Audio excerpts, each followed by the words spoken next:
one of the tracks that we try to make that is like it's on the dance floor, it works, but it still works when you're sitting in your chair.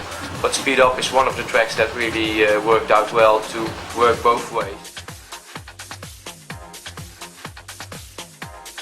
I'm really surprised like what it's done, because we've released it I think almost 2 years ago on our own label. Yeah. And the reactions were kind of okay, but not really overwhelming. And then I've signed it to South Africa and Australia and a few other countries, and it really did well over there, so we thought we were finished. And then another record company came and said, yeah, we're still interested, and then they made it big in Belgium and France and in Holland, because in Holland it really didn't do that well, but it got national chart positions in all those countries. And that was kind of like a surprise. I was already really happy that something extra was happening with the track. And then the fact that signed it for the UK, the reactions have been really well, and the remixes are really nice, and it's been being played on the radio, and yeah, I'm really happy. It's the most important thing there is. The most important thing there is if the people like your track or not. That is always the most important thing. Yeah. But if it's a track that people tend to like, then if someone like Pete Tong, which is one of the most important people on radio worldwide, also because it's an English show, and I always think we are from a little small country with a really strange language, but when you do a UK show in English, then a lot of people in the world can listen to it, and they do, because I think it's one of the most listened to shows in the world.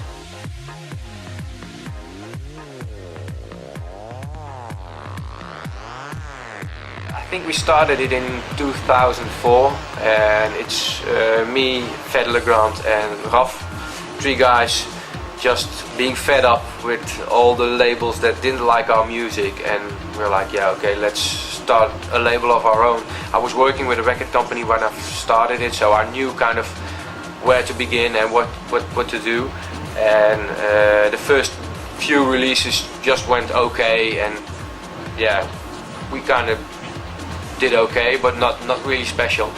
But it was up till that Fedder produced Put Your Hands Up for Detroit, which was kind of really an off track, because yeah, it wasn't really the way we wanted to go. But it went so huge that it really put a spotlight on our label, and yeah, that's really nice when that happens, because sometimes when you produce something really nice, and especially when nobody knows you, then it won't get noticed. And after we did Detroit, and it got so huge, everybody was, when we did something new, they were listening to it really well.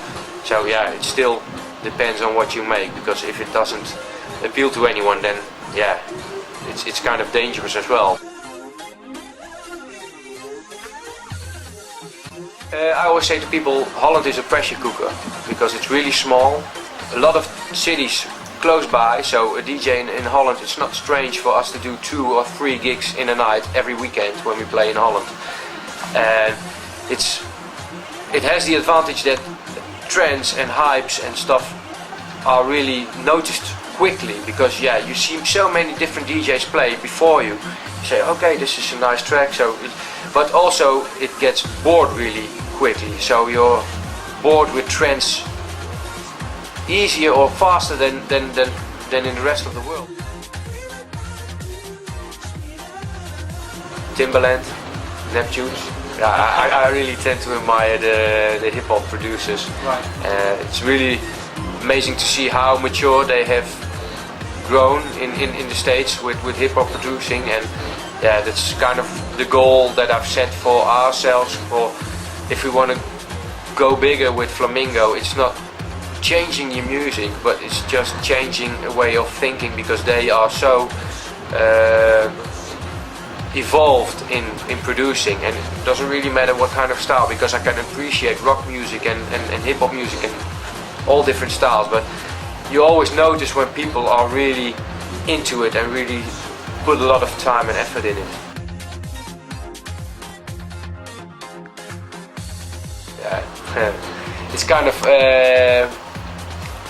I was playing in the south of Holland, where I live, in the same city as Chesto and a lot of different trance guys come from. I was the only one who didn't play trance music. I was the only one who stuck to house music and funky and soulful influenced music. So one time I made a CD compilation and I called it Funkerman to the Rescue, because it was kind of a joke, like these people need rescuing, and yeah, that really stuck.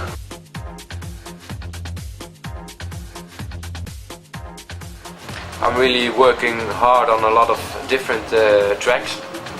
I've just signed something to Stealth with a girl named Jenny.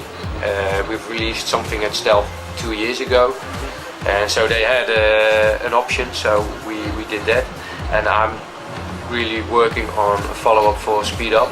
It's kind of in the same energy, the same vocal. It's with the same vocalist, because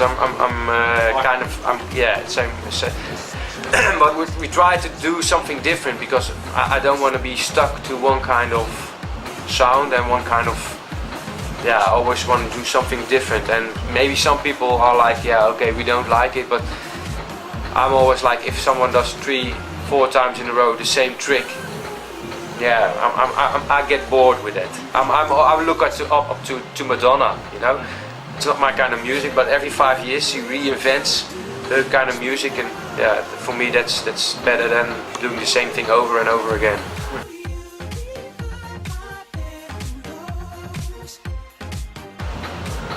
Stick to what you believe in. Okay, thank you very much, Ardy. Thank you very much. I hope you enjoy your gig at Junk tonight. I hope so as well. Thank you.